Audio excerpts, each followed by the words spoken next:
Harley Davidson, what is going on now? That is right, Harley Davidson has been making some moves trying to get back on top of the game. They have just launched their new CPO program, that's Certified Pre-Owned. Now in this video, I am going to tell you my opinions on this program with Harley Davidson. But first, let me tell you why I feel educated enough to have an opinion. They say I have ridden with more motorcyclists than anyone alive, and it's probably true. I rode this 1996 Electric Glide Standard to every Harley Davidson dealership in America in one trip. It's the only motorcycle in the history of the company to do it, and in doing it, I rode with so many people every day and worked directly with every single dealership in the nation and really got a pulse for how the Harley Davidson culture and business work. Now, Harley Davidson has done some things that I really feel have hurt them. Fact is, Harley Davidson's numbers are down over 40% since 2014.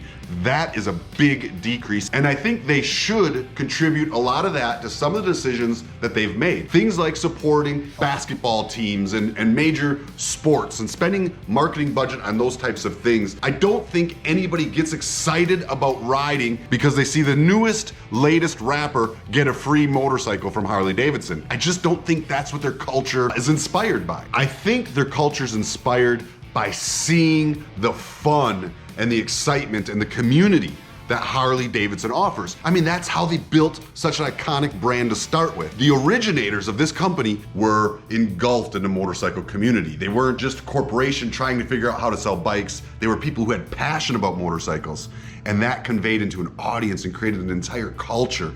It's what made guys like me eat and breathe Harley Davidson for so long, dedicate so much of my life to the brand. I spent my entire retirement and several years of my life promoting events at Harley Davidson dealerships on my own dollar. That is what the Harley Davidson culture is all about. It's about that passion, it's about that connection, it's about just that feeling. And some of their decisions of the past decade, I think, have really lost the feeling. They've just lost that connection with the audience. But the CPO program, this may be their comeback. This may be their 1-2 to get back in the market, to try to climb towards the top, to start building excitement in their brand again. It's a great thing. Let me explain to you why I think this program is a huge step in the right direction for Harley Davidson, why I think it is going to help their brand grow bigger and better than any of these crazy marketing schemes they've done in the past. Are you a stubborn American? Do you believe in the stubborn American classics like I do? Show the world how stubborn you are.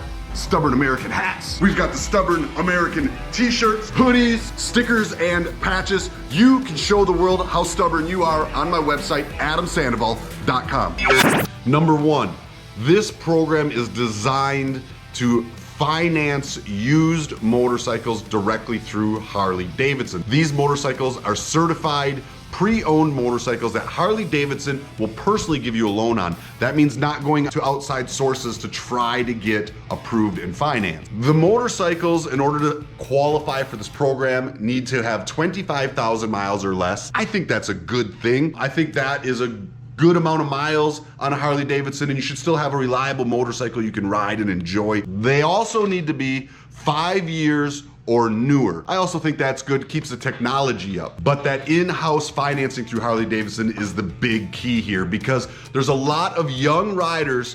Listen, I've dealt with a lot of dealer principals one-on-one all across this country, and I can tell you there are young riders that are interested in riding. The problem is a lot of them are in entry-level jobs and they have a hard time getting financed on a new $27,000 motorcycle. Frankly, there's a lot of adults out there who are living their life with family, kids, homes, bills, and they also sometimes have a hard time with a $27,000 motorcycle. It's just tough to buy a new Harley sometimes, and it keeps some people from getting into the game.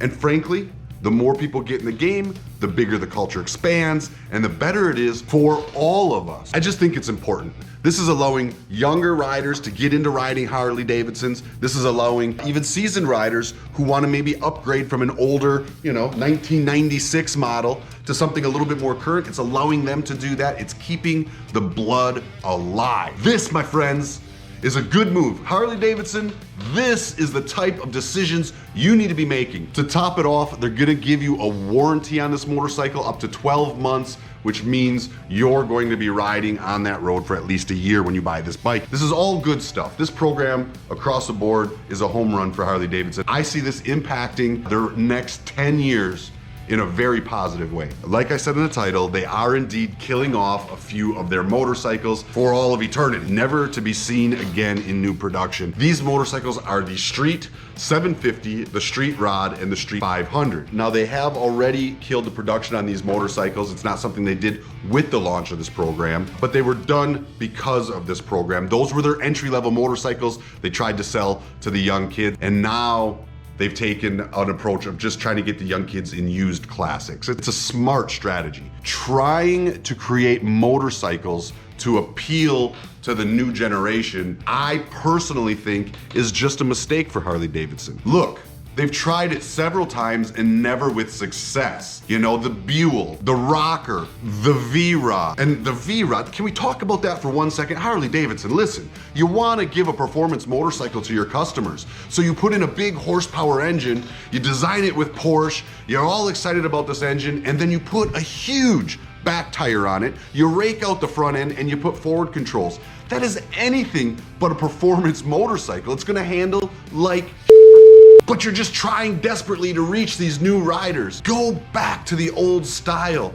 The classics are cool. Harley Davidson, your hard metal motorcycles with classic lines are still cool. They're still sexy. Just show the people that appreciate them, show the beauty of taking a road trip on a classic motorcycle, and trust me, people will be inspired. And your new generation will want to ride one of those. And now you'll be able to sell them, one of your used ones, and still make a profit on the financing. So corporate, if you're listening, and I know you are, please quit trying to reinvent Harley Davidson. Y'all are cool the way you are. Your founders set a pathway for a beautiful company with beautiful motorcycles.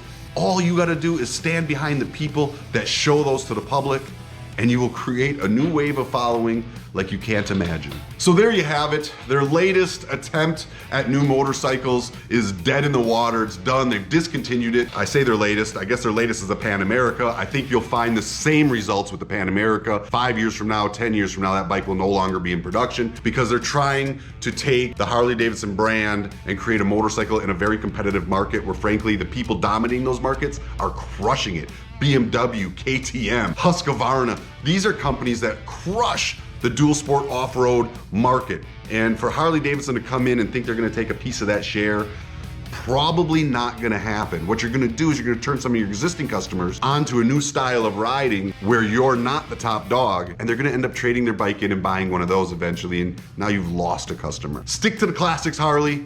It's your bread and butter. I hope all of you agree. Am I right? Am I wrong? Do you disagree with me? If so, please let me know down in the comments below. I'd love to hear your take on it. This is just my opinion after working with countless dealers. It's a beautiful network that Harley Davidson has. I don't think corporate uses it and listens to them as much as they should. I think the dealers understand what I just said. Hopefully most of you believe in it, but I want to hear your opinions down in the comments below. I can hear them now. Type it away. I'll be there reading late at night as I fall asleep. I hope y'all tune in for our next video. If you don't yet, please subscribe to my channel here on YouTube. It's Adam Sandoval on YouTube. It's a lot of motorcycles, it's a lot of adventures, it's a lot of fun. It's also my campground here, the K River Campground. That is where my 1996 Electra Glide Classic sits in our lobby for y'all to check out. I got stickers from every dealership all around the country, plastered all over this thing. It was a wonderful journey and it taught me a lot. Hopefully I shared some of that with you today. We'll talk to y'all in tomorrow's video. And remember, if you're dreaming of that big American road trip on a classic V-twin motorcycle, the wind blowing in your hair, seeing new towns, meeting new people, but you just can't swallow a $20,000 motorcycle, guess what? Harley Davidson's got you covered. They just opened up a new program that can get you into a used bike for a little bit less money, and you can still take that road trip, and trust me, it's a road trip you want to take. We'll talk to y'all in tomorrow's video. Y'all have a blessed day.